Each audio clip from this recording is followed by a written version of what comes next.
Assalamualaikum warahmatullahi wabarakatuh. Pada kesempatan kali ini saya akan menjelaskan mengenai mengapa kita harus memiliki literasi data raya dan pemrograman pada bidang politik. Nah, ada beberapa hal atau alasan mengapa kita harus memiliki literasi data raya dan pemrograman pada bidang politik, yang diantaranya adalah sebagai berikut. Yang pertama, dapat membantu dalam analisis data. Data raya dan pemrograman dapat membantu dalam analisis data yang sangat besar dan kompleks. Dalam bidang politik, data raya dapat membantu dalam memahami perilaku pemilih, pola suara dalam pemilihan, dan faktor-faktor yang mempengaruhi pilihan pemilih. Pemrograman dapat membantu dalam mengelola dan memproses data tersebut sehingga dapat digunakan untuk membangun model prediksi dan strategi kampanye yang lebih efektif. Kemudian yang kedua ada memperbaiki strategi kampanye.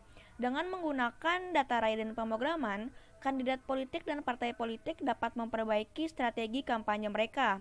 Data raya dapat membantu dalam menentukan daerah-daerah yang cenderung mendukung partai atau kandidat tertentu, dan masalah-masalah politik yang paling penting bagi pemilih dalam pemilihan. Pemrograman juga dapat digunakan untuk mengembangkan aplikasi atau situs web yang membantu pemilih memperoleh informasi tentang kandidat dan partai politik, sehingga dapat memperkuat kampanye politik. Kemudian yang ketiga ada meningkatkan partisipasi pemilih. Data raya dan pemrograman dapat digunakan untuk meningkatkan partisipasi pemilihan dalam pemilih. Kandidat politik dan partai politik dapat mengidentifikasi daerah-daerah atau kelompok pemilih tertentu yang memiliki tingkat partisipasi yang rendah dan dapat mengembangkan strategi untuk meningkatkan partisipasi pemilih di daerah atau kelompok tersebut.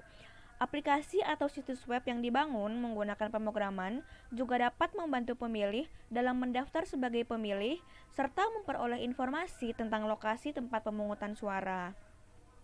Kemudian alasan mengapa kita harus memiliki literasi data raya dan pemrograman pada bidang politik yang keempat adalah dapat meningkatkan efisiensi dan efektivitas.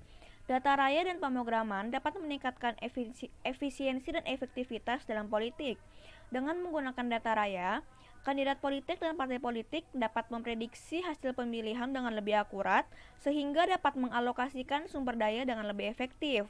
Pemrograman juga dapat membantu dalam mengelola data dan membangun aplikasi atau situs web yang lebih efisien dalam memperoleh informasi tentang kandidat dan partai politik, serta tentunya dapat memudahkan pemilih dalam memilih. Kemudian yang kelima ada meningkatkan transparansi. Data raya dan pemrograman dapat digunakan untuk meningkatkan transparansi dalam politik. Pemrograman dapat digunakan untuk membangun aplikasi atau situs web yang memungkinkan pemilih dan publik umum untuk memonitor kampanye yang sedang dijalankan. Kemudian juga dapat menganalisis tren politik dan memperoleh informasi tentang posisi politik serta pandangan tentang masalah-masalah politik yang penting. Sehingga beberapa alasan mengapa kita harus memiliki literasi data raya dan pemrograman pada politik ini diklasifikasikan menjadi 5. Yang pertama dapat membantu dalam menganalisis data, kemudian yang kedua dapat memperbaiki strategi kampanye, kemudian yang ketiga dapat meningkatkan partisipasi pemilih, kemudian yang keempat meningkatkan efisiensi dan efektivitas, serta yang kelima adalah dapat meningkatkan transparansi. Sekian pemaparan saya mengenai mengapa kita harus memiliki literasi data raya dan pemrograman pada bidang politik. Wassalamualaikum warahmatullahi wabarakatuh.